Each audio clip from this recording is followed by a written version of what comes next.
साथियों, स्वागत है आपका अपने यूट्यूब चैनल तथागत एडुजोन पर। कल हमने कि भारत में संविधान सभा का गठन कैसे हुआ और इस संविधान सभा ने भारत में संविधान के निर्माण में कैसे अपनी महत्वपूर्ण भूमिका निभाई। और हमने ये भी देखा था कि किन किन समितियों के माध्यम से संविधान सभा ने संविधान बनाने में महत्वपूर्ण योगदान दिया। ठीक है, तो इन समितियों के महत्व के बारे में भी हमने समझा था। अब आज हम बात करते हैं कि जो भारत का संविधान गठित हुआ, तो भारत के संविधान के गठन के प्रारूप में हम देखते हैं कि किन किन देशों के अन्य संविधानों से हमने ऐसे उपबंधों को अपनाया, जिससे हम बात करते हैं मौलिक अधिकार हो गए, डीपीएसपी। तो इन संविधानों के जो प्रावधान हैं ये किन किन देशों से लिए गए। तो इस परिप्रेक्ष्य में हम देखते हैं कि भारत के संविधान के गठन में सबसे ज़्यादा जो संविधान के अधिकांश प्रावधान हमने लिए हैं वो कहाँ से लिए हैं, तो भारत सरकार अधिनियम जो 1935 में आया था। हमने पिछले लेक्चर में इस बारे में बात की थी कि भारत संविधान अधिनियम 1935 जो आया था उसमें संविधान का लगभग 60% से ज़्यादा जो भाग है वो इसी अधिनियम के तहत हमने लिया है। तो अब आगे बात करते हैं कि इसमें और कौन कौन से देशों से हमने लिया है। तो सबसे पहले बात करते हैं कि ब्रिटेन से। तो ब्रिटेन से भारत में लेने ज़्यादा प्रावधान लेने का एक कारण था कि भारत में 200 साल तक ब्रिटेन का शासन रहा है। और उस दरमियान क्या हुआ कि भारतीय जो लोग थे वो ब्रिटेन की जो प्रशासनिक व्यवस्था है उससे ज़्यादा परिचित हुए। अन्य देशों से लेने के लिए ये था कि हमको बहुत आइडिया भी नहीं था, ना तो उतनी साक्षरता थी, और दूसरी चीज़ है कि हम इस व्यवस्था से परिचित थे। और इस व्यवस्था में क्या है कि इसमें जो अध्यक्षीय शासन प्रणाली की अपेक्षा हम देखते हैं इसमें प्रतिनिधित्व ज़्यादा है और उत्तरदायित्व ज़्यादा है। तो इसमें कौन कौन सी चीज़ें ली गई, तो हम देखते हैं कि संसदीय शासन प्रणाली को लिया है, यानी कि जो हम देखते हैं अभी भारत में संसद है, लोकसभा और राज्यसभा जिसके तहत है, लोकसभा, राज्यसभा और राष्ट्रपति। तो संसद यानी कि संसदीय प्रणाली हमने ली। फिर है विधि के समक्ष क्षमता, यानी कि आर्टिकल 14 में जो प्रावधान किया गया है कि विधि के समक्ष क्षमता, यानी कि संसद जब भी कानून बनाएगी तो नागरिकों यानी कि व्यक्तियों के बीच में कोई भेद नहीं करेगी। फिर है मंत्रिमंडलीय प्रणाली। मंत्रिमंडलीय प्रणाली की बात ये करते हैं कि जब संसद में सरकार का गठन होता है तो उसमें देखते हैं कि एक मंत्रिपरिषद बनती है, और जो मंत्रिपरिषद का मेन कोर मंत्रियों से मिलकर के बनती है, उसमें 8 से 10 मंत्री होते हैं, उनको मंत्रिमंडल कहा जाता है। जो मंत्रिमंडल बनता है इसके निर्णय जो होते हैं वो मंत्रिपरिषद भी मानने पड़ते हैं। तो इसके आधार पर जो डिसीजन लिए जाते हैं भारत में, मतलब कोई एक व्यक्ति न लेकर के एक मंत्रिमंडल बनाया जाता है, वो डिसीजन लेता है भारत के शासन के परिप्रेक्ष्य में। फिर बात करते हैं कि नागरिकता भारत में कैसी है। तो भारत में नागरिकता हम देखते हैं कि एकल नागरिकता का प्रावधान किया गया है। एकल नागरिकता से मतलब यहाँ पर ये है कि आप भारत में किसी भी राज्य में, किसी भी स्थान में, किसी भी जिले में, किसी भी गांव में, किसी भी शहर में आप रह रहे हो, नागरिक आप भारत के कहलाए जाएंगे। और ये नागरिकता सिर्फ भारत तक सीमित नहीं है। अगर भारत का कोई दूतावास है भारत के किसी अन्य देश में, तो वहाँ भी अगर आप रह रहे हैं तो वहाँ भी आप भारत के ही नागरिक कहलाएंगे। चाहे वो आप अंडमान चले जाएं, अंडमान पुडुचेरी चले जाएं, किसी भी केंद्र शासित प्रदेश में आप रहें, वहाँ भी आप भारत की नागरिकता के तहत आते हैं। उसका फिर है द्विसदनीय प्रणाली। तो द्विसदनीय प्रणाली से मतलब ये है कि हमने बात की थी केंद्र में कब आई है द्विसदनीय प्रणाली, तो 1919 के अधिनियम के तहत आई है, जिसमें कहा गया था कि विधानसभा और विधान परिषद, जो आज की लोकसभा और राज्यसभा है, तो उसको विधानसभा विधान परिषद 1919 के अधिनियम हमने देखा था कि कहा गया था। तो वही इस द्विसदनीय प्रणाली जो है ये वहीं से चलती आ रही है, जो भारत में आगे चल करके संविधान ने एक्सेप्ट की है। ठीक है, फिर आगे आती है विधायी प्रक्रिया और संसदीय विशेषाधिकार। तो विधायी प्रक्रिया जो है कि कैसे संसद कानून बनाएगी, क्योंकि हम देखते हैं कि संविधान के 3 अंग हैं। 3 अंग में एक है विधायिका, कार्यपालिका और तीसरी है न्यायपालिका। तो विधायी कार्य कौन करेगी, तो संसद करेगी। और संसदीय विशेषाधिकार क्या है, तो जब संसद में कार्य किए जाएंगे तो कुछ ऐसे मामले होंगे, यानी कि संसद के प्रतिनिधि हैं जिनको कहा जाता है सांसद। तो सांसदों और संसद की जो समितियां होती है उनके जो सदस्य होते हैं उनको कुछ विशेषाधिकार दिए गए हैं। वो विशेषाधिकार वहाँ उन पर लागू होते हैं जब संसद की कार्यवाही इस परिप्रेक्ष्य में होता है कि उनको जो सिविल मामले होते हैं उन मामलों में गिरफ्तार नहीं किया जाता है। उसके बाद अगर संसद की कार्यवाही के समय किसी को गिरफ्तार करना भी है तो अध्यक्ष जो होगा संसद का, यानी कि लोकसभा के अध्यक्ष से परमिशन लेकर के ही ये काम किया जा सकता है। अगर लोकसभा का अध्यक्ष राजी होता है तो ऐसे व्यक्ति को गिरफ्तार किया जा सकता है। कही गई कि एकल प्रशासनिक व्यवस्था। अब एकल प्रशासनिक व्यवस्था का मतलब यहाँ ये है कि जो ऑल इंडिया सर्विसेज की हम बात करते हैं वो हम नियुक्ति यूपीएससी के तहत होती हैं। यूपीएससी से नियुक्त होने के बाद में उनकी ट्रेनिंग भी स्वयं सरकार कराती है, लेकिन उसके बाद में आती है राज्यों में अपनी सेवाएं देती हैं। फिर राज्य सरकार के अधीन होकर के सेवाएं उसके राज्य के अधीन देती है, जबकि उनकी नियुक्ति उसके बाद में है कि उनको पद से हटाए जाने का सारी जिम्मेदारी केंद्र सरकार के पास होती है। तो ये एकल प्रशासनिक व्यवस्था के तहत आती है। तो ये ब्रिटेन से लिए गए प्रावधान।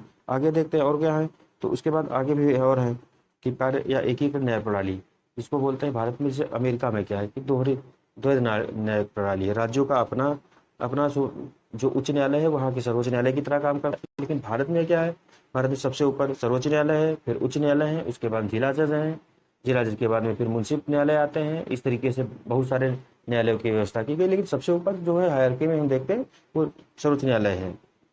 जबकि अमेरिका में सर्वोच्च न्यायालय संघीय मामलों को तो देखता ही है, बाकी हर राज्य का अपना अलग अलग जो न्यायालय है वो वहाँ का जो राज्य स्तर से जुड़े मुद्दे होते हैं उनके बारे में वो डिसीजन लेता है। लेकिन भारत में ऐसा नहीं है। फिर आगे बात होती है कि लोकसभा के अध्यक्ष का प्रावधान, यानी कि लोकसभा जो है इसको निम्न सदन या जनता का सदन या लोकप्रिय सदन कहते हैं। तो उसके अध्यक्ष का जो प्रावधान किया गया वो भी ब्रिटेन की संसद में, यानी कि संविधान या कहें तो जो लोकसभा के अध्यक्ष का प्रावधान है वो ब्रिटेन से लिया गया है, ठीक है। फिर आता है सीएजी। तो इस सीएजी का मतलब होता है कंट्रोलर एंड ऑडिटर जनरल जो होता है भारत में, इसको भारतीय लेखा परीक्षक जो होता है, भारतीय जो लेखा परीक्षक है उसके पद का प्रावधान भारत में ब्रिटेन से किया गया। लेकिन यहाँ हमने हूबहू नहीं एक्सेप्ट किया है। हूबहू इसलिए नहीं क्योंकि ब्रिटेन में क्या होता है, जो सीएजी होता है वो संसद का कोई एक मंत्री होता है, मतलब ऐसा व्यक्ति होता है संसद का जो सदस्य होता है, उसको मंत्री, कैबिनेट मंत्री का दर्जा दिया गया था। लेकिन भारत में क्या है कि जो सीएजी होता है उसकी नियुक्ति राष्ट्रपति करते हैं और इसके वेतन भत्ते संचित निधि पर भारित होते हैं। लेकिन ये संसद का सदस्य नहीं होता है, संसद की बैठकों में भाग लेता है ये, क्योंकि ये लोक लेखा जो समिति है उसके सहायक के रूप में काम करता है, तो बैठकों में भाग लेता है, लेकिन ये संसद का सदस्य नहीं होता है। फिर हम आगे बात करते हैं कि धन विधेयक जो है सदैव लोकसभा में पेश किया जाएगा।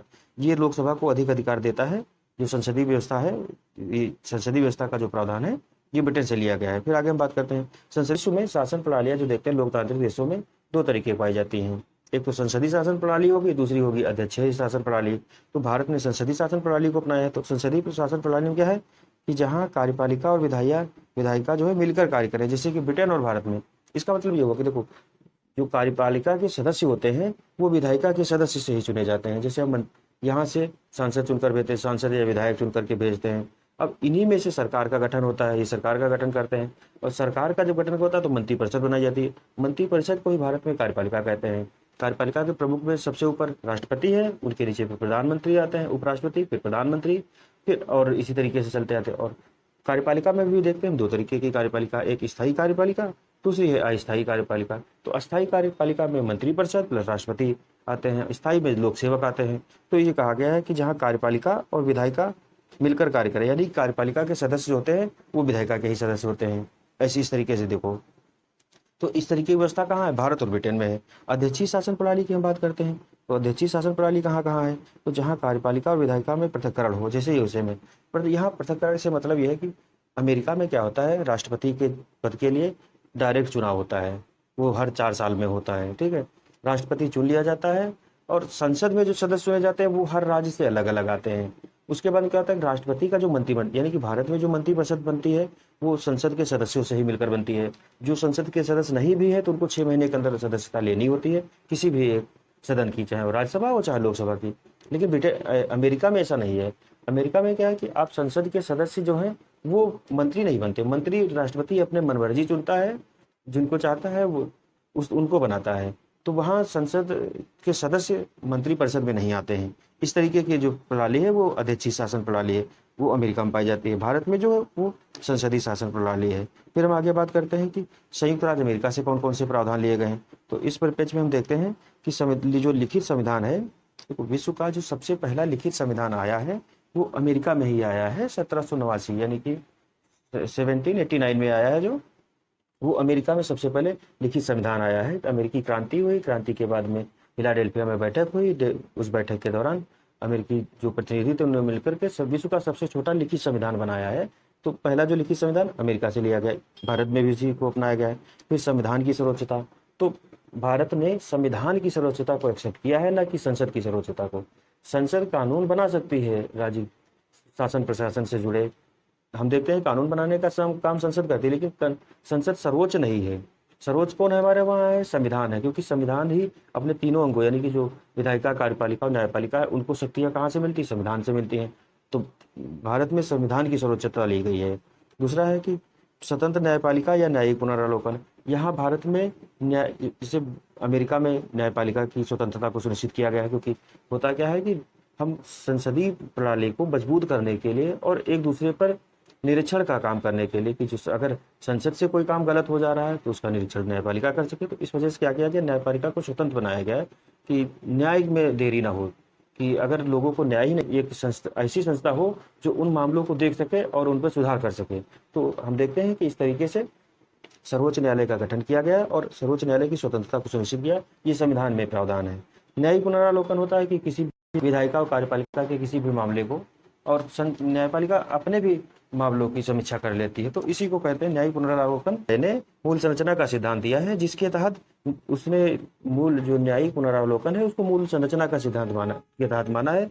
इसके तहत न्यायालय किसी भी कार्यपालिका या विधायिका के कार्य को निरीक्षण कर सकती है। फिर है विधि का समान संरक्षण। हमने पढ़ा था कि विधि के समक्ष क्षमता ब्रिटेन से ली थी। उसके बाद बात कर रहे हैं कि विधि का समान संरक्षण। तो विधि का समान संरक्षण का मतलब यह है कि सर्वोच्च न्यायालय के सामने जब कोई मुद्दा जाएगा तो वो उस पर समान रूप से विचार करेगा। समानों के बीच समान रूप की विचार की बात होती है कि किसी के साथ भेदभाव नहीं किया जाएगा कि एक को दूसरा फैसला सुनाया जाता है, जो कानून होगा उसी के आधार पर फैसला सुनाया जाएगा, लेकिन उसमें विभेदता नहीं की जाएगी। विधि का समान संरक्षण यही है कि किसी भी विधि को ना ही बहुत सर्वोच्च माना जाएगा, ना ही उच्च। भारत में सब इक्वल है। इस चीज के परिप्रेक्ष्य में देखते हैं कि विधि का समान संरक्षण मतलब न्यायालय सबको समान संरक्षण की बात करेगा। ठीक है, आगे हम बात करते हैं जो मूल अधिकार दिए गए हैं वो भारत में संविधान से ही लिए गए हैं। यूएसए में पहली बार मूल अधिकार दिए गए हैं और इसमें बात करते हैं कि सबसे पहले जो लिखित संविधान था वो भी यूएसए का था। मूल अधिकार की बात हुई वो भी यूएसए से हमने लिए। फिर भारत में आता है कि उपराष्ट्रपति के पद का प्रावधान। तो उपराष्ट्रपति से सबसे ऊपर हमने बताया कि राष्ट्रपति होते हैं, उसके बाद उपराष्ट्रपति होते हैं, फिर प्रधानमंत्री आते हैं। तो इस तरीके से जो उपराष्ट्रपति का पद का प्रावधान किया गया कि राष्ट्रपति अगर मान लो कभी नहीं है तो उनके पद पर कार्य करने के लिए कोई ऐसा व्यक्ति होना चाहिए जो उनके कभी पद रिक्ति या वो असमर्थ हैं या फिर हटा दिए गए हैं या अकाल मतलब अचानक मृत्यु हो गई, तो उस स्थिति में क्योंकि भारत जो राज्य है उसका प्रमुख कौन होता है, तो वो होता है राष्ट्रपति। राष्ट्रपति का पद कभी भी कहा जाता है कि खाली नहीं होना चाहिए, इस वजह से ऐसा प्रावधान किया गया है। ठीक है, फिर हम बात करते हैं सर्वोच्च न्यायालय तथा उच्च न्यायालय के न्यायाधीशों को हटाने की प्रक्रिया। भारत में न्यायिक स्वतंत्रता को सुनिश्चित करने के लिए एक निहित प्रक्रिया बनाई गई जिसमें सर्वोच्च न्यायालय के जो न्यायाधीश है उनका नियुक्ति भी होती है और एक ऐसी प्रक्रिया बनाई गई जिससे इनको पद से हटाया जाता है। तो इसमें पद से हटाने के लिए क्या कहा गया है कि वो संसद प्रक्रिया अपनाती है, अर्धन्यायिक प्रक्रिया होती है और संसद द्वारा अपनाई जाती है। लेकिन बहुत टफ है, अभी तक भारत में किसी भी न्यायाधीश को हटाया नहीं गया है। इस तरह आया है एक आध बार केस, लेकिन पूर्णतः हटाया नहीं जा सका है। तो हम देखते हैं कि न्यायिक जो प्रक्रिया है ये अमेरिका से भी ली गई है, इसमें न्यायाधीशों को हटाया जाता है। फिर एक कार्यपालिका प्रमुख के रूप में राष्ट्रपति का प्रावधान। ये हम देखते हैं कि अमेरिकी जो संविधान है और भारतीय संविधान दोनों में समान लक्षण पाया जाता है कि कार्यपालिका प्रमुख के रूप में राष्ट्रपति का पद का प्रावधान किया गया है। और हमने बताया भी है पीछे भी कि कार्यपालिका जो होती है उसमें सबसे ऊपर राष्ट्रपति, फिर मंत्रिपरिषद होती है, उसके बाद फिर लोक प्रशासक आते हैं, इसी तरीके से काम करती है। तो अच्छा, लिखित संविधान से यहाँ क्या आशय है, तो हमने पीछे बताया कि 1786 में यूएसए यानी कि अमेरिका में फिलाडेल्फिया नामक स्थान पर एक सभा का आयोजन किया गया था। यहाँ क्या था, इसके अध्यक्ष जो थे वो जॉर्ज वाशिंगटन थे, जो कि अमेरिका के पहले राष्ट्रपति भी थे। तो जो कि अमेरिका के पहले राष्ट्रपति बने। अमेरिका का संविधान इसी सभा में सबसे छोटा लिखित यानी कि कितने 400 शब्दों का मात्र एवं कठोर संविधान अस्तित्व में आया है, जिसे यूएसए में 1789 में लागू किया गया। तो अमेरिकी संविधान लागू हुआ है 1789 में और जो बना है वो 1786 में फिलाडेल्फिया में इसका गठन किया गया। जैसे भारत में संविधान सभा का गठन किया गया, उस संविधान सभा ने संविधान का निर्माण किया, उसी तरीके से अमेरिका में भी हुआ। तो लिखित संविधान को मतलब कि हम देखते हैं कि पुस्तक के रूप में जो आकार दिया गया वो पहली बार अमेरिका में ही दिया गया है। फिर आगे बात करते हैं कि फ्रांस से क्या क्या लिया गया है। तो फ्रांस के रूप में हम देखते हैं कि लोकतांत्रिक गणतंत्र। गणतंत्र शब्द को अभी हम थोड़ी देर में समझेंगे। अब यहाँ की जनता द्वारा चुना गया और गणतंत्र मतलब होता है कि जो राज्य का प्रतिनिधि होगा, राज्य का जो सर्वोच्च यानी कार्यपालिका प्रमुख जो होगा या जिसको कहें कि शासन का जो प्रमुख होगा वो कौन होगा, जनता द्वारा चुना जाएगा। गणतंत्र का मतलब यही होता है। तो लोकतंत्र मतलब जहाँ लोगों का तंत्र हो और गणतंत्र मतलब कि जहाँ का जो मुखिया होगा, मुखिया की जो नियुक्ति मतलब चुनाव होगा वो जनता द्वारा किया जाएगा, ना कि किसी वंशानुक्रम पद से किया जाएगा। ठीक है, फिर स्वतंत्रता, समानता एवं बंधुत्व। तो फ्रांस की जो क्रांति हुई थी, फ्रांस की क्रांति से ये 3 जो नारे थे, ये नारा बहुत फेमस हुआ था उस समय फ्रांस की क्रांति में।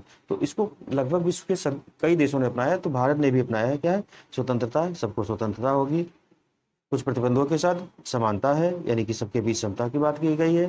फिर बंधुत्व है, तो बंधुत्व मतलब कि भाईचारे को बढ़ावा देने के लिए ये फ्रांस से प्रावधान किया गया। फिर हम बात कर रहे हैं कि रूस, यानी कि जो अभी का रूस है वो पहले यूएसएसआर था। यूएसएसआर से कौन से प्रावधान लिए गए, तो मूल कर्तव्य, जो अनुच्छेद 51A के तहत 11 मूल कर्तव्य है वो संयुक्त राष्ट्र। उसके बाद पंचवर्षीय योजनाएं जो है भारत में अभी तक, अब तो पंचवर्षीय योजनाओं को समाप्त कर दिया गया है, लेकिन 1950 से लेकर के 2017 तक पंचवर्षीय योजनाएं भारत में चल रही थी। तो वो जो योजनाओं का प्रावधान किया गया वो हमने देखा रूस के संविधान से लिया गया, रूस के संविधान से, या कहें कि रूस देश से लिया गया है। फिर बात करते हैं कि प्रस्तावना में जो न्याय शब्द है, 3 तरीके के न्याय की बात की गई है। जब हम प्रस्तावना पढ़ेंगे तो उसको और अच्छे से देखेंगे कि न्याय शब्द सामाजिक, आर्थिक और राजनीतिक न्याय की जो बात की गई, वो जो प्रावधान है वो हमने रूस से लिए हैं। फिर आगे देखते हैं कि जर्मनी से कौन से हमने प्रावधान लिए हैं, तो जर्मनी से आपातकालीन उपबंध लिया गया है। वाइमर जो जर्मनी में वाइमर संविधान जो संविधान था, वहीं से हमने आपातकालीन उपबंध लिए गए हैं। ये भाग 18 के अनुच्छेद 352 से 360 में संविधान में लिखित है, और इनका जो प्रावधान हमने लिया है वो कहाँ से, जर्मनी से लिया है। फिर राष्ट्रपति की आपातकालीन शक्तियाँ, यानी कि आपातकाल में राष्ट्रपति के पास कुछ विवेकाधीन शक्तियाँ आ जाती हैं, और ऐसी शक्ति आ जाती है कि राष्ट्रपति के नाम से कार्य होने लगते हैं। ठीक, वो चीज़ें कहाँ से ली हैं, तो हमने जर्मनी से ली हैं। फिर जापान से देखते हैं क्या क्या हमने लिया है, तो जापान से देखते हैं कि विधि द्वारा स्थापित प्रक्रिया। विधि द्वारा स्थापित प्रक्रिया का मतलब ये है कि भारत में कोई धार्मिक पुस्तक के आधार पर शासन नहीं चलाया जाएगा, भारत में उसी आधार पर शासन चलाया जाएगा जो संविधान, यानी कि विधि, यानी कि संसद जो कानून पास करती है, संसद कानून, नियम, अध्यादेश, इन सब माध्यमों से, या जो जो नीतिगत निर्णय लिए जाते हैं उनके आधार पर शासन किया जाएगा, ना कि किसी परंपरा या किसी रूढ़िवाद से शासन चलाया जाएगा। तो विधि द्वारा स्थापित प्रक्रिया द्वारा ही कार्य किया जाएगा, यानी कि संविधान ने शक्ति दी है संसद को, संसद नियम बनाएगी, संसद नियम बनाएगी, उसके आधार पर भारत में शासन किया जाएगा। तो वो हो गया आपकी विधि द्वारा स्थापित प्रक्रिया। ठीक, फिर आके बात करते हैं लोकतांत्रिक गणतंत्र जो है, ये पीछे शब्द आया था लोकतांत्रिक गणतंत्र, उसी को दिया गया कि जहाँ का शासन प्रमुख जनता द्वारा निर्वाचित किया जाता है। तो गणतंत्र का मतलब ही होता है कि वो शासन प्रमुख होता है, वो जनता द्वारा निर्वाचित किया जाए, ना कि किसी वंशानुगत, यानी जैसे पहले राजा होते थे तो राजा का बेटा राजा बनेगा। तो वो जो प्रथा थी या परंपरा थी उसको तोड़ करके भारत में गणतंत्र अपनाया गया। गणतंत्र का मतलब होता है कि जैसे राष्ट्रपति है भारत में, तो राष्ट्रपति का हर 5 साल पे चुनाव होता है। वो अलग तरीके का, जब हम पढ़ेंगे राष्ट्रपति को उसमें देखेंगे कैसे चुनाव होता है, लेकिन राष्ट्रपति का चुनाव होता है जिसमें जनता के चुने हुए प्रतिनिधि भाग लेते हैं। अच्छा, पहले क्या होता है, जब भारत में राजा थे अनेक और बादशाह थे, तो उनका क्या होता था, राजा का बेटा राजा होगा, उसमें लड़ाइयाँ बहुत होती थी उत्तराधिकार को लेकर के। उसमें होता था बड़ा बेटा राजा होगा कि छोटा, जहाँ स्पष्ट प्रावधान था वहाँ ज़्यादा नहीं होता था, पर जहाँ प्रावधान नहीं था तो वहाँ ये राज्य को लेकर के लड़ाइयाँ होती थी। मुगल काल में भी हमने देखा, कई रजवाड़ों में भी इस तरीके की चीज़ें होती थी। तो वो चीज़ें तो पहले के टाइम थी, लेकिन संविधान क्या करता है कि गणतंत्र की स्थापना करता है भारत में। लेकिन ब्रिटेन में अभी भी हम देखते हैं कि वहाँ की महारानी शासन प्रमुख है, तो वो परंपरा चली आ रही, लेकिन भारत ने गणतंत्र को अपनाया है। ठीक है, आगे बात करते हैं कि दक्षिण अफ्रीका के संविधान से हमने क्या लिया है, तो दक्षिण अफ्रीका के संविधान से हमने लिया है संविधान संशोधन की प्रक्रिया जो है। देखो, भारत में अनुच्छेद 368 के तहत संविधान संशोधन का प्रावधान किया गया है। तो संविधान संशोधन किन किन माध्यमों से किया जाएगा, साधारण विधेयक पास करके कौन कौन से संविधान संशोधन किए जा सकते हैं, विशेष बहुमत से कौन कौन से संविधान संशोधन किए जा सकते हैं, विशेष बहुमत प्लस राज्यों का जो समर्थन चाहिए, ये 3 तरीके से हम देखते हैं संविधान संशोधन भारत जो होता है उस प्रक्रिया का जो अपनाया गया। तो कहाँ से, दक्षिण अफ्रीका से अपनाया गया है।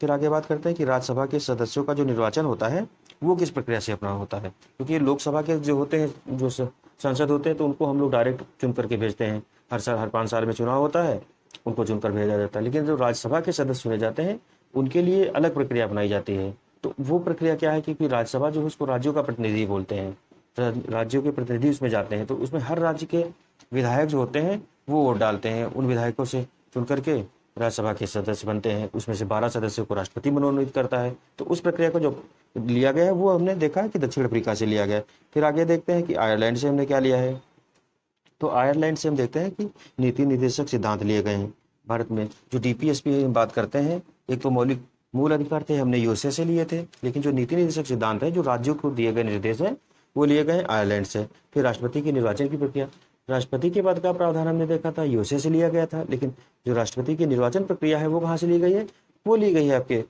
आयरलैंड से, क्योंकि अमेरिका में प्रत्यक्ष निर्वाचन होता है और जबकि भारत में देखते हैं कि राष्ट्रपति का निर्वाचन अप्रत्यक्ष रूप से होता है। फिर अभी हमने बताया कि राज्यसभा में राज्यों से प्रतिनिधि चुनकर जाते हैं और 12 प्रतिनिधियों को, यानी कि 12 सांसद जो सदस्य हैं राज्यसभा सदस्य, उनको कौन, राष्ट्रपति मनोनीत करते हैं। तो राष्ट्रपति द्वारा जो मनोनीत किया जाना ये प्रक्रिया है, ये हमने कहाँ से ली है, तो आयरलैंड से ली है। राष्ट्रपति को मनोनीत किए जाने की प्रक्रिया आयरलैंड से ली है। फिर ऑस्ट्रेलिया से हमने क्या लिया है, तो प्रस्तावना की जो विशिष्ट भाषा है वो हमने ऑस्ट्रेलिया से ली है। अभी प्रस्तावना जो हम अगले लेक्चर में पढ़ेंगे तो देखेंगे कि प्रस्तावना में क्या क्या शब्द है, तो वो प्रस्तावना की जो विशिष्ट भाषा है, जिन जिन शब्दों का प्रयोग किया गया, वो ऑस्ट्रेलिया से ली गई है। फिर समवर्ती सूची का प्रावधान हमने पीछे बताया है कि जो भारत में से 3 सूचियां हैं, एक संघ सूची है, राज्य सूची है और समवर्ती सूची। ये पहली बार 1935 वाला जब अधिनियम आया था 3 सूचियों की व्यवस्था की गई थी। तो उसमें केंद्र को संघ सूची पर अधिकार दिया गया था, राज्य सूची पर राज्यों को था, प्रांतों को था, और जो समवर्ती सूची थी उन पर अधिकार, कानून बनाने का अधिकार किसको था, तो दोनों को था, संघ को भी था और प्रांतों को भी था। तो उस पर दोनों, तो वो जो समवर्ती सूची का जो है, हमने पहली बार 1935 का अधिनियम आया, लेकिन इसको लिया कहाँ से गया है, ये मूल रूप से ऑस्ट्रेलिया से लिया गया है। तो भारत के संविधान में ऑस्ट्रेलिया से हमने इसको अपनाया है। उसके फिर असमर्थता तथा कदाचार, इसमें कहा गया है कि भारत में जैसे 2-3 पद हैं, जैसे न्यायाधीशों को हटाने की प्रक्रिया की हमने बात कही, कहाँ से ली गई, तो उसमें क्या है कि उनको हटाया किस तरीके जाएगा। तो असमर्थता तथा कदाचार की जो है, असमर्थता मतलब कि काम करने में अब सक्षम नहीं रहे। दूसरा हो गया कदाचार, मतलब हो गया तो भ्रष्टाचार में पाए गए या ऐसा कोई अपराध किया है इन्होंने जिसके तहत इनको पद पर नहीं रहना चाहिए। तो उन परिस्थितियों में देखते हैं कि ये शब्द यूज किए जाते हैं, असमर्थता तथा कदाचार। फिर आता है कि संसद के दोनों सदनों की संयुक्त बैठक की जो प्रावधान है, संसद के ऐसा कभी कभी ऐसी परिस्थिति आ जाती है जिसमें संसद में कोई विधेयक पास नहीं हो पाता, तो क्या लोग राष्ट्रपति के पास ये शक्ति है कि राष्ट्रपति संसद के दोनों सदनों की, यानी कि लोकसभा और राज्यसभा की संयुक्त बैठक बुलाता है। संयुक्त बैठक में बुलाने के बाद में फिर उस पर चर्चा होती, तो बैठ करके अभी तक भारत में 3 बार हो चुका है कि एक आतंकवाद अधिनियम संबंधी आया था, एक दहेज वाला आया था और एक और अधिनियम आया था। तो इसमें 3 बार अभी तक बैठक हुई है, संसद की जो संयुक्त बैठक होती है। तो इसमें बुलाने का अधिकार इसको राष्ट्रपति के पास। तो हमने लिया कहाँ से है, इसको लिया गया है ऑस्ट्रेलिया के संविधान से लिया गया है। आगे बात करते हैं कि अनुसूचियाँ। अच्छा, अब ये हमने कहा कि कहाँ कहाँ से लिया गया, ये तो मेन प्रावधान थे। भारत, एक तो था कि भारत का जो संविधान बना उसमें मैक्सिमम पोर्शन 1935 के अधिनियम से लिया था। बाकी हमने कई संविधानों को, जब संविधान बन रहा था तो उसमें भारत के जो संविधानविद थे, यानी कि संविधान सभा के सदस्य, उन्होंने लगभग 50 से अधिक देशों के संविधानों का अनुसरण किया, यानी कि उनको समझा। उसमें से देखा कि कौन कौन से प्रावधान अच्छे हैं जो भारतीय परिप्रेक्ष्य में हम लागू कर सकते हैं, क्योंकि हूबहू तो हम उनको भारत में नहीं लागू कर सकते हैं वैसे का वैसा। तो इसलिए उन्होंने संविधानों का अध्ययन किया। अध्ययन करने के बाद में फिर उनमें देखा क्या क्या प्रावधान ऐसे हैं जो भारत की परिस्थिति के अनुसार अनुकूल हैं और कौन से हम ऐसे संविधान हैं जो लागू कर सकते हैं भारत में। तो उन प्रावधानों को लागू किया। वही हम समझ रहे थे यहाँ कि भारत के संविधान में विभिन्न देशों से लिए गए जो प्रावधान थे। अब इसके बाद हम बात करते हैं कि भारत के संविधान में अनुसूचियाँ दी गई हैं। अनुसूचियों में व्यवस्था की गई कि संविधान के जो अनुच्छेद है वो किस अनुच्छेद में क्या क्या रहेगा, तो उसमें उसको एक समराइज करके दिया गया है, उसको अनुसूची कहा गया है। अनुसूचियों में है कि अनुसूचियों की संख्या 12 है, यानी कि जब संविधान लागू हुआ था, इसमें हम बात करते हैं कि जब संविधान लागू हुआ था तब कितनी अनुसूचियाँ थी, तो 8 अनुसूची थी। संविधान लागू होने के समय 8 अनुसूची थी और वर्तमान में इनकी संख्या कितनी हो गई है, 12 हो गई है अनुसूचियों की। तो पहली अनुसूची में क्या प्रावधान किया गया है कि पहली अनुसूची में प्रावधान किया गया है राज्य एवं संघ राज्य क्षेत्र, यानी कि पहली अनुसूची बताया गया कि भारत में कितने राज्य हैं और कितने संघ शासित प्रदेश हैं। केंद्र शासित प्रदेश, देखो राज्यों में क्या होता है कि राज्यपाल होता है, मुख्यमंत्री होता है और मंत्रिपरिषद होती है, इस तरीके की व्यवस्था होती है। लेकिन केंद्र शासित जो प्रदेश होते हैं वो सीधे केंद्र के अंतर्गत आते हैं। केंद्र मतलब कि राष्ट्रपति का प्रतिनिधि एक होता है जो वहाँ की शासन प्रणाली देखता है। जिस तरीके से दिल्ली है केंद्र शासित प्रदेश है, लेकिन कुछ राज्यों में वहाँ विधानमंडल भी दिया गया है, जैसे कि व्यवस्था। तो 3 को छोड़ करके बाकी 5 में जो व्यवस्था हम देखते हैं वो कैसी है कि पूर्णतया उपराज्यपाल है या कहीं कहीं उसको प्रशासक कहते हैं, वही शासन व्यवस्था वहाँ की देखता है। तो उनको हम कहते हैं कि केंद्र शासित प्रदेश हो गया, यानी कि केंद्र के शासन को वो जो प्रचलित कर लागू होता है वहाँ पर उनको केंद्र शासित प्रदेश कहा जाता है। और राज्यों का अपना अलग अलग प्रावधान है। तो अभी भारत में 28 राज्य हैं तथा 8 केंद्र शासित प्रदेश हैं। इस तरीके से हमने बात की। संविधान लागू होने के समय, तो संविधान जो लागू हुआ था उस समय कितने 14 राज्य और 6 केंद्र शासित प्रदेश थे। 1953 में फजल अली आयोग के तहत अध्यक्षता में एक आयोग गठित किया गया था, तो उसने अनुशंसा दी थी। उसके बाद 14 राज्य और 6 केंद्र शासित प्रदेशों को शामिल किया गया था। इस तरीके की व्यवस्था संविधान के समय की गई थी। लेकिन अभी कितने हैं? 28 राज्य और 8 केंद्र शासित प्रदेशों के प्रावधान है। ठीक है, दूसरी अनुसूची में कहा गया है क्या क्या है। तो दूसरी अनुसूची में देखते हैं कि जो भारत के कुछ विशिष्ट पदाधिकारी हैं, जैसे राष्ट्रपति, कहा गया कि क्या है, तो पदाधिकारियों को मिलने वाले वेतन, भत्ते तथा पेंशन आदि का उल्लेख किया गया है। जैसे कि कौन कौन से? राष्ट्रपति, लोकसभा के अध्यक्ष, उपाध्यक्ष, राज्यसभा के राज्यपाल जो हो गए, राज्यसभा के सभापति। अच्छा, ये देखो सब दिया है, राज्यसभा के सभापति। तो इसमें राज्यसभा का जो सभापति होता है वो आपका उपराष्ट्रपति होता है, पदेन सभापति होता है। ठीक है, उपराष्ट्रपति राज्यसभा का सभापति होता है। तो उपराष्ट्रपति को उपराष्ट्रपति के रूप में वेतन न दे करके राज्यसभा के सभापति के रूप में, क्योंकि उसका प्रथमतया काम राज्यसभा के सभापति के रूप में होता है। और ऐसी परिस्थिति कभी आ जाती है जब राष्ट्रपति काम करने में असमर्थ, तब वहाँ उसको राष्ट्रपति के रूप में वेतन मिलता है। उपराष्ट्रपति के रूप में इसका काम अभी कोई नहीं रहता है। वह उपसभापति, जो राज्यसभा के सभापति, वह उपसभापति। फिर विधानसभा के अध्यक्ष, उपाध्यक्ष, विधान परिषद के सभापति, उपसभापति, सर्वोच्च न्यायालय तथा उच्च न्यायालय के न्यायाधीश तथा सीएजी यानी कि जो कंट्रोलर एंड ऑडिटर जनरल है भारत का, इन लोगों के वेतन और भत्ते के बारे में दूसरी अनुसूची बात की थी। पहली में संघ और उस संघ शासित प्रदेश हैं, यानी कि राज्य और केंद्र शासित प्रदेशों की संख्या कितनी है, उनकी क्या स्थिति है, उनके बारे में बताया गया। दूसरी अनुसूची में कहा गया कि कुछ पदाधिकारी हैं, संवैधानिक पदाधिकारी, उनके वेतन भत्तों की, वेतन भत्ते और पेंशन जो है वो कैसे कैसे संसद द्वारा कैसे बनाए जाएंगे, या जब तक संसद कोई कानून नहीं बनाती तो संविधान द्वारा लिखित जो प्रावधान है उन्हीं के अनुसार इनको वेतन भत्ते दिए जाएंगे। तो दूसरी अनुसूची में ये हो गया। हम तीसरी अनुसूची में बात करते हैं। तो तीसरी अनुसूची में क्या क्या प्रावधान दिए गए कि भारतीय संघ के कुछ पदाधिकारियों के शपथ, यानी कि शपथ उनको कौन कौन सी लेनी होती है, प्रतिज्ञान उनको कौन कौन सी प्रतिज्ञा करनी पड़ती है, कि प्रारूप दिए गए हैं। जैसे कौन कौन से होते हैं? तो मंत्री होते हैं, सर्वोच्च न्यायालय के न्यायाधीश होते हैं, उच्च न्यायालयों के न्यायाधीश होते हैं आदि। जब ये पद ग्रहण करते हैं तो उस समय ली जाने वाली जो शपथ होती है वो, उसके बारे में प्रावधान यहाँ बताया गया है। तो जैसे मंत्री होता है कि जब विधानसभा या मतलब लोकसभा का सदस्य चुनने के लिए वो जो शपथ पत्र भरता है, यानी कि अपना नामांकन कराता है, उस समय भी इसको एक शपथ भरनी पड़ती है। जब विधानसभा का यानी कि सदस्य चुन लिया जाता है तब शपथ लेता है, अगर कोई मंत्री बनता है तभी भी उसको शपथ लेती है। तो इस तरीके की जो शपथ और जो उनको प्रतिज्ञा करनी पड़ती है उसके बारे में इसमें प्रावधान किए गए आपकी तीसरी अनुसूची में। तो इसमें कहा गया कि शपथ एवं प्रतिज्ञान का प्रावधान किसमें है? तो आपका हो गया तीसरी अनुसूची में। चौथी अनुसूची में हम देखते हैं कि इसमें क्या व्यवस्था की गई। तो प्रत्येक राज्य तथा संघ शासित क्षेत्रों यानी कि जम्मू कश्मीर, दिल्ली, पुडुचेरी का राज्यसभा में प्रतिनिधित्व, यानी कि राज्यसभा में राज्यों का प्रतिनिधित्व कैसे डिसाइड किया जाएगा, ये इस अनुसूची में बताया गया आपकी चौथी अनुसूची में। राज्यसभा में जो प्रतिनिधित्व दिया गया है राज्यों को, वो कैसे होगा डिसाइड, वो आपकी चौथी अनुसूची में है। फिर पांचवी अनुसूची में हम देखते हैं कि क्या प्रावधान दिए गए। तो पांचवी अनुसूची में जो अनुसूचित क्षेत्रों यानी कि जो नोटिफाइड एरिया हैं उनकी, और अनुसूचित जनजातियों मतलब कि जो पहले जंगल में रहते थे तो उनको जनजाति कहा जाता है भारत में। ऐसे जो लोगों का समूह जो आम जीवन से कटे थे और उनका जो मूल वास स्थान था वो जंगल ही था और जंगल की सारी क्रियाविधियों पर भी डिपेंड थे। तो जनजातियों के प्रशासन व नियंत्रण के बारे में उपबंध, जनजाति भूमि यानी कि जो उनके स्थान जहाँ वो रहते हैं तो उनकी भूमि के खनन के लिए निजी पक्षकारों को अंतरण, यानी कि जो निजी, जैसे कोयला का खनन ज़्यादातर जंगलों में पाया जाता है, कोयला हो गया और खनिज और प्रकार के खनिज, मैग्नीज है, लोहा है, अभ्रक है, ये सारी जो चीज़ें पाई जाती हैं ये सारी चीज़ें जंगलों में पाई जाती है। और जंगल में कौन रहते हैं? तो जनजाति जो रहते हैं। तो वहाँ के प्रशासन के बारे में कहा गया कि जनजातियों के प्रशासन व नियंत्रण के बारे में उपबंध, जनजाति भूमि के खनन के लिए निजी पक्षकारों को अंतरण और अकृत तथा धन और शून्य घोषित किया जा सकता है अगर वो सही तरीके से नहीं हो रहा है। तो उसमें कहा गया कि उनके संरक्षण के लिए प्रावधान किए गए हैं कि उनका प्रशासन भी सही से हो पाए, विकास भी सही से हो पाए, और निजी अगर कोई कंपनी जाती है उनका शोषण करती है या कोई इस तरीके, तो इस अनुसूची के तहत उसको रद्द किया जा सकता है। ठीक है, उसके बाद में आगे की बात कही गई कि छठी अनुसूची में क्या है। तो छठी अनुसूची में हम देखते हैं कि असम, 4 राज्यों के बारे में प्रावधान दिया गया। कौन? असम, मेघालय, त्रिपुरा, मिजोरम के जो जनजातीय क्षेत्र हैं के प्रशासन, वहाँ के प्रशासन के बारे में बात की गई। तो भारत का जो पूर्वोत्तर क्षेत्र है वहाँ लगभग ज़्यादातर जो आबादी है वो जनजाति है।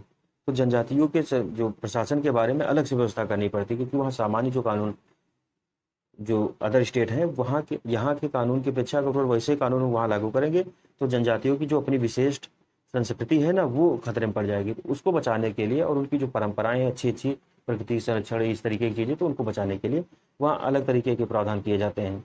उसी के परिप्रेक्ष्य में कहा गया है कि असम, मेघालय, त्रिपुरा, मिजोरम के जनजातीय क्षेत्रों के प्रशासन के बारे में उपबंध किए गए हैं। ये 4 राज्यों में अलग से किए गए। और 5वीं हमने देखा था कि जो जनजातीय क्षेत्र पूर्णतया वाले हैं वहाँ वहाँ भी अलग तरीके से प्रावधान। तो 5वीं अनुसूची उन राज्यों में करती है और 4 राज्यों में करती है कि असम, मेघालय, त्रिपुरा, मिजोरम में। ये 6ठी अनुसूची आपकी करती है।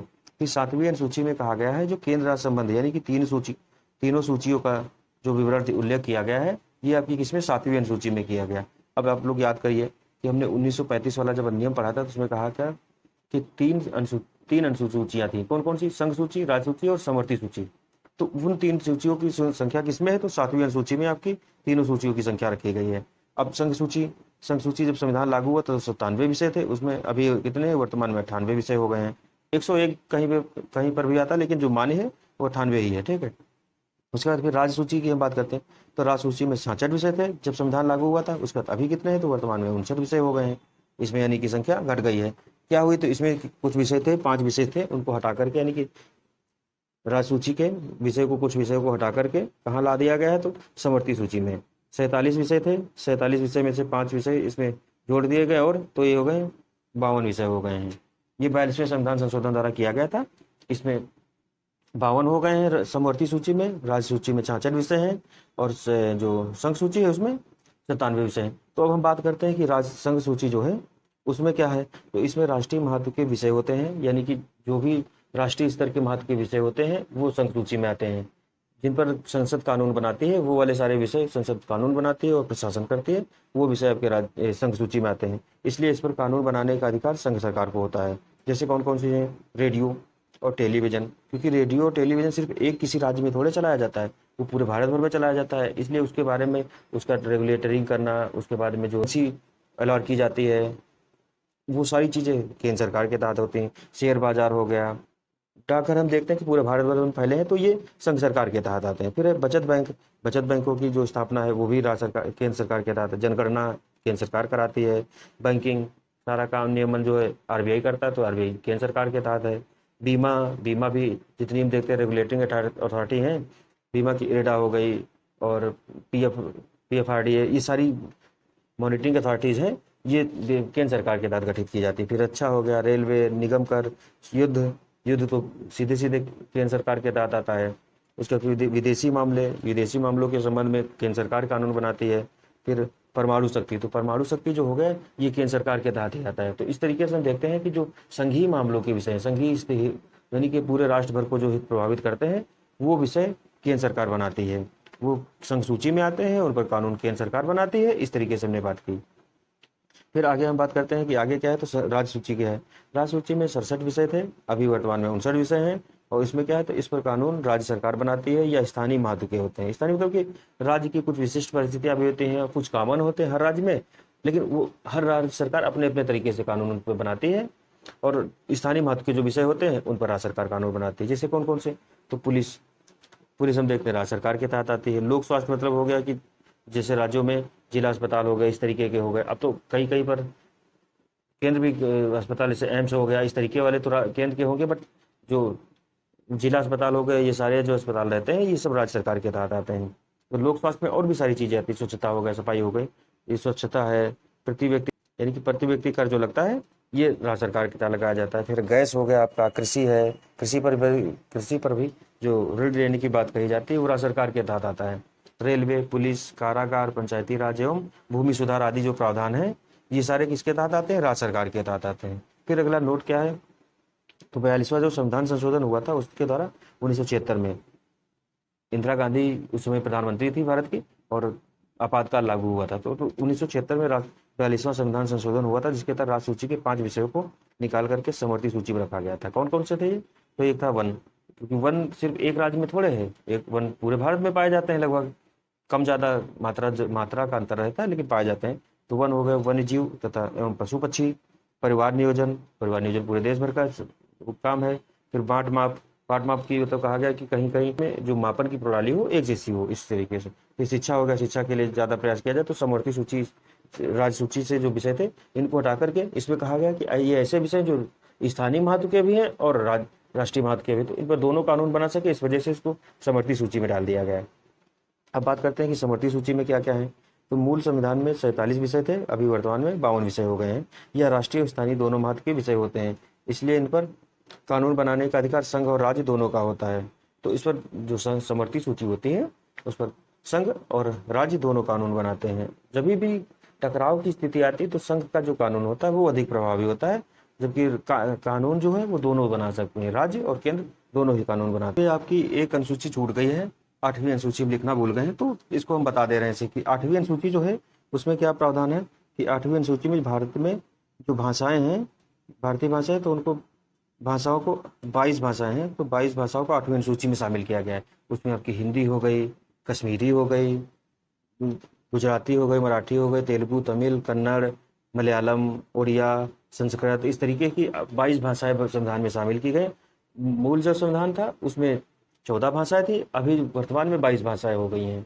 तो इस तरीके से राजस्थानी भी एक भाषा उसमें शामिल है। तो 22 भाषाओं को जो प्रावधान किया गया है वो संविधान के 8वीं अनुसूची में किया गया है। इन चीज़ों को दिया गया, हम पीपीटी में इसको कवर कर देंगे, अभी इसमें रह गया। तो जो 8वीं अनुसूची आपकी है उसमें आपकी 22 भाषाएं दी गई हैं, और इनका प्रावधान संविधान में बताया कि पहले 14 थी, वो धीरे धीरे संविधान संशोधन के माध्यम से बढ़ती गई। से 21वां हुआ है, फिर 21वें बाद 71वां हुआ है, 71 फिर 92वां संविधान संशोधन हुआ। 3 जो है तो एक बार में 1 जोड़ी गई, एक बार में 4 जोड़ी गई, एक बार में 3 जोड़ी गई। तो इस तरीके से बढ़कर के संख्या इनकी टोटल 22 हो गई है। फिर 9वीं अनुसूची में हम देखते हैं, तो 9वीं अनुसूची में जो है इसमें क्या हुआ, इसमें इसे प्रथम संविधान संशोधन अधिनियम 1951 द्वारा जोड़ा गया था। इसमें क्या था कि भारत 1950 में हमने संविधान लागू किया, लेकिन इसीलिए भारत को संविधान को प्रगतिशील संविधान कहा जाता है कि हमको 1951 में जरूरत महसूस हुई कि कुछ ऐसे प्रावधान है जो हम डालना भूल गए। तो इसके लिए क्या किया गया कि 1951 में संविधान संशोधन करके 9वीं अनुसूची जोड़ी गई। इसमें क्या कहा कि भूमि सुधार एवं जमींदारी प्रथा के उन्मूलन आदि के लिए जो प्रावधान किए गए उनको रखा गया इसमें, कि जिसमें से जो संसद कुछ कानून ऐसे बनाए जिसमें न्यायिक हस्तक्षेप को कम किया जाए। क्योंकि जब भी हो रहा था कि भूमि सुधार के प्रयास किए जा रहे थे, तो उसमें जो भी जमींदार थे, राजा थे, वो सब न्यायालय पहुंचा रहे थे, तो जो राज्य थे वो काम ही नहीं कर पा रहे थे भूमि सुधार का। तो उनको रोकने के लिए ये किया गया कि इसको 9वीं अनुसूची में डाल दिया गया कि ये जो मामले हैं इनको, जैसे भूमि सुधार, जमींदारी प्रथा का उन्मूलन है, इनको न्यायिक हस्तक्षेप से दूर रखा जाए। क्योंकि उस समय अगर नहीं करते तो भारत में फिर समता का हम विभाजन नहीं कर पाते हैं, ये चीज़ है। फिर 10वीं अनुसूची आपकी है, 10वीं अनुसूची में क्या है, तो इसे 52वें संविधान संशोधन द्वारा देखो तुमने बताया था कि शुरुआत में भारत में संविधान जो था, संविधान में 395 अनुच्छेद थे, तो अब लगभग जो 395 से लेकर के करीब 500 के आसपास अनुच्छेद हैं। तो अभी जो 500 के आसपास जो अनुच्छेद हैं उनकी संख्या संविधान संशोधन के द्वारा बढ़ी है। संविधान संशोधन करके उनको जोड़ा गया, कुछ घटाया गया। तो इस तरीके से देखते हैं 450 से ज़्यादा संविधान के अनुच्छेद दिखते हैं। तो उसमें कहा गया कि 52वां जो संविधान संशोधन किया गया 1985 में किया गया। उस समय राजीव गांधी भारत के प्रधानमंत्री थे। तो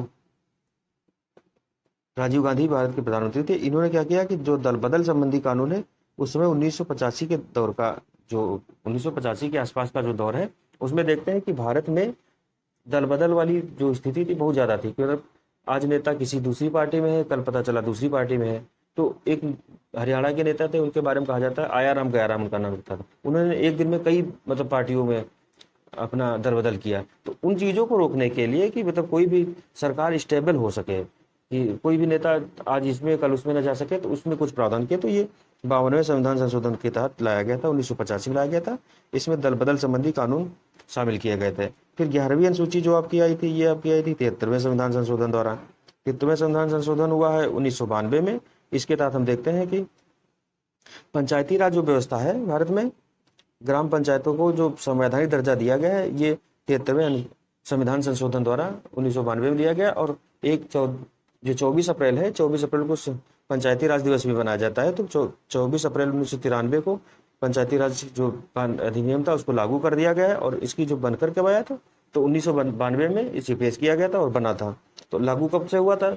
1993 में। दोनों क्वेश्चन पूछे जाते हैं, क्योंकि पीसीएस से लेकर के छोटे एग्जाम से भी पूछा जाता है कि 11वीं अनुसूची में क्या है, तो ग्राम पंचायतों का गठन है, यानी कि संवैधानिक प्रावधान के बारे में कब लागू हुआ था। 73वें संविधान संशोधन 1992 द्वारा कानून बना था और 1993 से इसको लागू किया गया था। 24 अप्रैल को लागू किया गया था।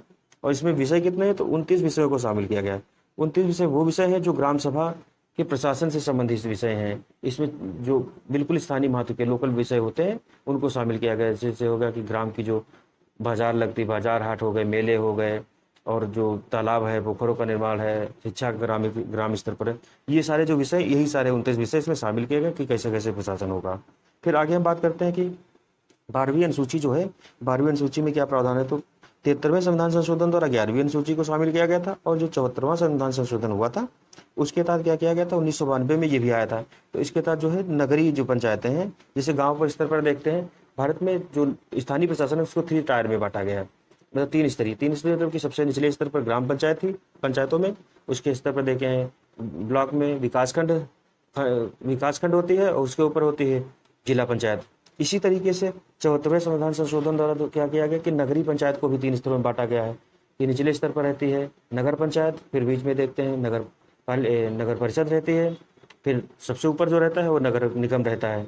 तो नगर निगम, नगर परिषद यानी कि नगर पालिका, और नगर पंचायत, 3 तरीके के नगरीय क्षेत्र में देखते हैं। और जो ग्रामीण क्षेत्रों में होता है वो क्या होता है आपका, वो होता है ग्राम पंचायत, उसके ऊपर फिर होती है क्षेत्र पंचायत यानी कि विकासखंड के ऊपर होता है आपका जिला पंचायत। इस तरीके से 3 tier system local in governance में देखा जाता है। तो इसमें कितने विषय रखे गए हैं, इसमें 18 विषय रखे गए हैं आपके 74वें संविधान संशोधन द्वारा इसको शामिल किया गया है, और इसमें विषय कितने हैं आपके, 18 विषय रखे गए हैं। फिर आगे हम बात करते हैं कि संविधान के भाग कौन कौन से हैं। तो जब संविधान बना, हमने बात की संविधान बना तो संविधान में अनुसूचियों को रखा गया। जिस तरीके से हमने अनुसूचियों को पढ़ा, अब उसी तरीके से हम संविधान के भाग देखने का प्रयास करते हैं। भाग ये है कि भारतीय संविधान को क्रमांक अनुसार, यानी कि किस क्रम से जैसे अनुच्छेद आएंगे तो किस भाग के अंतर्गत कौन से अनुच्छेद होंगे, उनको क्रमांक के अनुसार रखने के लिए 22 भागों में बांटा गया है। जो पूरा संविधान है उसको 22 भागों में बांट दिया गया है। एक तरीके से कि 22 खंडों में बांट दिया गया है। इस खंड में जैसे मूल अधिकार होंगे, किसी में डीपीएसपी होगा, किसी में संघ होगा, तो इस तरीके से क्रमांक हो गया। तो 22 भागों में बांटा गया है। लेकिन वर्तमान में क्या है कि गणना की दृष्टि से देखें, अभी भी 22 भाग ही हैं। कहीं भी आपको अगर आंसर करना होगा तो भाग 22 ही दिखाओगे, लेकिन गणना की दृष्टि से देखें तो 25 भाग हो गए। 25 इससे हो गए कि इसे 22 पहले थे, उसमें से था कि 7वें भाग को हटा दिया गया, फिर उसके बाद 4A जोड़ा गया मूल कर्तव्य। 4A के बाद हम देखते हैं कि आपका 9A आता है, 9B आता है, 14A आता है। तो इस तरीके से जो कई भाग जोड़ दिए गए तो टोटल मिलाकर के 24 हो गए, और 1 हटा दिया गया है। तो उसी वजह से जो संख्या इनकी 25 हो गई है। तो आगे हम बात करते हैं कि संविधान के किस भाग में कौन सा अनुच्छेद है, यानी कि किस अनुच्छेद से, मतलब किस अनुच्छेद से कौन कौन से अनुच्छेद संविधान के भाग किस भाग में रखे गए, और उस भाग के तहत कौन कौन से विषय रखे गए हैं। तो इस तरीके से हम देखते हैं कि जो पहला भाग है, पहले भाग में संघ और उसका राज्य क्षेत्र है, अनुच्छेद 1 और 4 के बीच में है। उसके भाग 2 में देखते हैं तो नागरिकता है, ये कहाँ से, तो अनुच्छेद 5 से लेकर 11 तक है। भाग 3 में देखते हैं तो मूल अधिकार है, मूल अधिकारों का प्रावधान कहाँ संविधान किया गया, तो 12 से 35 तक किया गया अनुच्छेद में। भाग 4 में देखते हैं तो डीपीएसपी यानी कि राज्य के नीति दिशा सिद्धांत जो है वो अनुच्छेद 36 से लेकर के 51 तक प्रावधान इनका किया गया है। उसके बाद बात करते हैं कि भाग 4A में क्या है, तो भाग 4A में आपका रखा गया है क्या, मौलिक कर्तव्य। हमने बताया था ये रूस से लिए गए थे, रूस से लेने के लिए, यानी कि अनुच्छेद 51A में रूस से लिए गए थे मौलिक कर्तव्य। ये 42वें संविधान संशोधन द्वारा जोड़े गए। तो भाग 4A में ये हमने कहा कि एक आपका ये हो गया। इस तरीके से और जोड़े गए वो भी दिख जाएंगे। विभाग 5 में क्या है, तो आपका संघ सरकार के बारे में राष्ट्रपति, प्रधानमंत्री, संसद, सारी चीजें इसके बारे में दी गई। तो 52 से लेकर के 151 तक का जो प्रावधान अनुच्छेद है वो आपके किसके, भाग 5 के तहत आते हैं। भाग 6 में कौन कौन आता है, तो राज्य सरकार आती है। राज्य सरकार के लिए कहाँ से अनुच्छेद है, तो 152 से लेकर 237 तक के अनुच्छेद जो राज्य सरकारों के बारे में बात करते हैं। फिर भाग 8 में क्या है, तो संघ शासित जो प्रदेश है उनकी बात कही गई कि उनका प्रशासन कैसे होगा, उनके बारे में क्या क्या बंद होंगे। भाग 8 में रखे गए अनुच्छेद 239 से लेकर के 242 तक के प्रावधान है। फिर भाग 9 में क्या है, तो भाग 9 में आपकी पंचायतें हैं, जो पंचायतों से संबंधित प्रावधान है भाग 9 में है।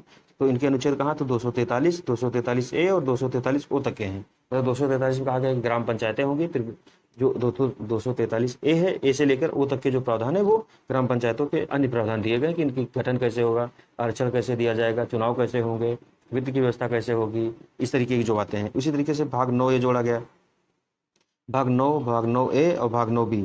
तो इसमें 2 हो गए, एक तो आपका ये था, दूसरा हो गया 9A, तीसरा हो गया आपका 9B। तो 9A में क्या है कि नगर पालिका पंचायतें हैं 9वें भाग में, और नगर पालिका कहाँ है आपकी 9A में है। तो इसमें कहाँ, तो 243P से लेकर 243ZG तक है। हमने हिंदी में इसलिए नहीं लिखा क्योंकि हिंदी में आपको याद करने में दिक्कत होगी। अंग्रेजी में पी है और उसके बाद जेड के बाद हिंदी में क्रम का सिस्टम कभी कहीं दूसरा लिखा होगा तो आपको दिक्कत हो जाएगी। इस वजह से आप अंग्रेजी में याद करिए, ज़्यादा सही रहेगा।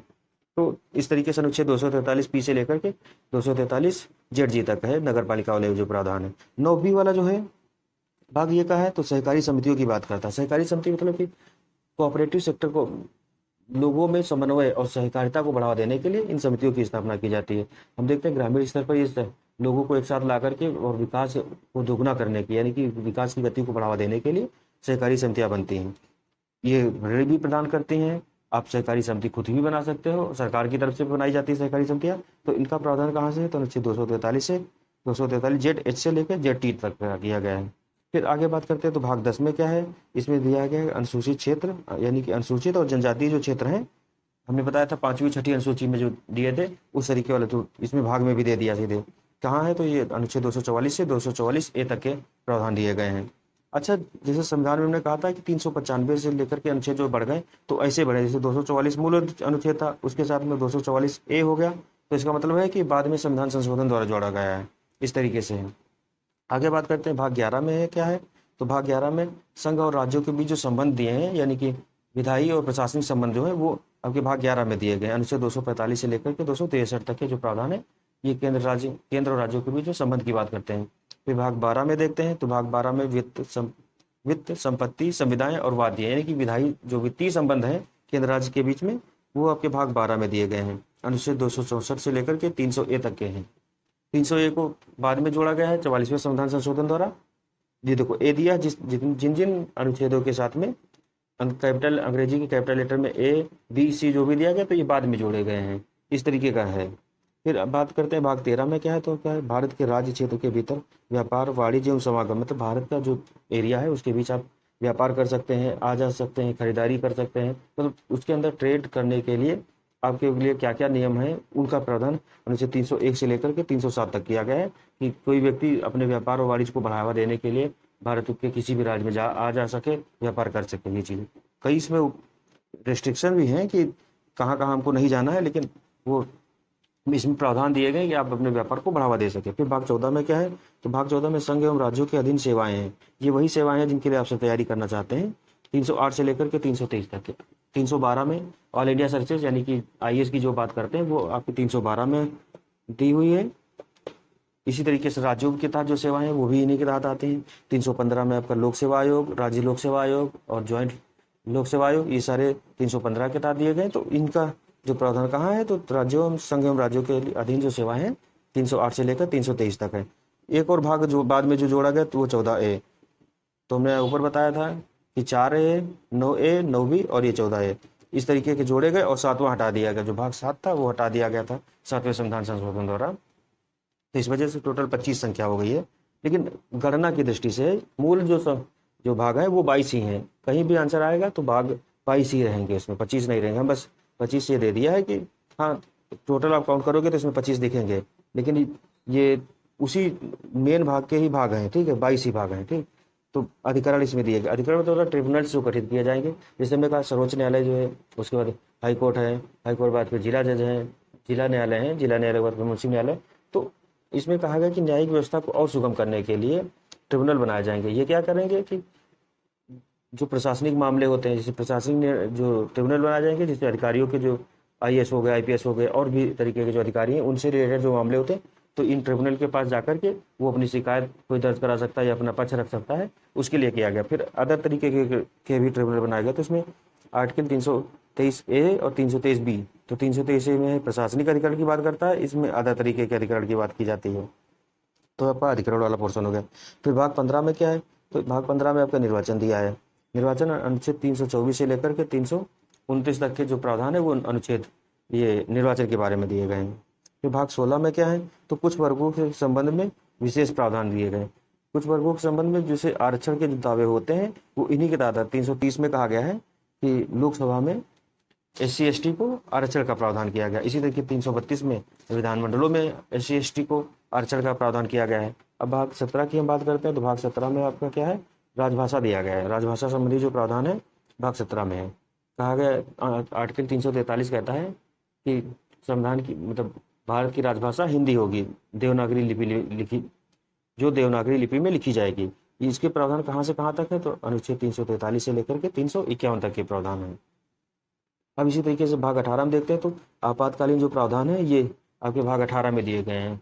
तो इसमें कैसे क्या है कि आर्टिकल 352 से लेकर के 360 तक के जो प्रावधान है वो आगे हम जैसे जैसे बढ़ते जाएंगे तो उनको पढ़ते हुए देखेंगे कि कैसे आपातकाल का प्रावधान लागू होते हैं, किन किन परिस्थितियों में, और कैसे इसमें प्रशासन पर असर पड़ता है, कैसे आपकी लोगों पर असर पड़ता है, वो सारी चीज़ें देखेंगे। ठीक है। भाग 19 में क्या है, तो ये प्रक्रिया दिए गए हैं, कुछ ऐसी चीज़ें हैं जो बाद में जोड़ी गई हैं, इनको कहते हैं अनुच्छेद 361 से 367 तक दिए गए। तो ये आपके लिए इतना इंपॉर्टेंट नहीं रहेंगे जब पढ़ते समय, क्योंकि क्वेश्चन यहाँ से आते भी नहीं है। क्वेश्चन जहाँ जहाँ से आएंगे हम उन्हीं पॉइंट्स को टिकल करेंगे। ठीक है।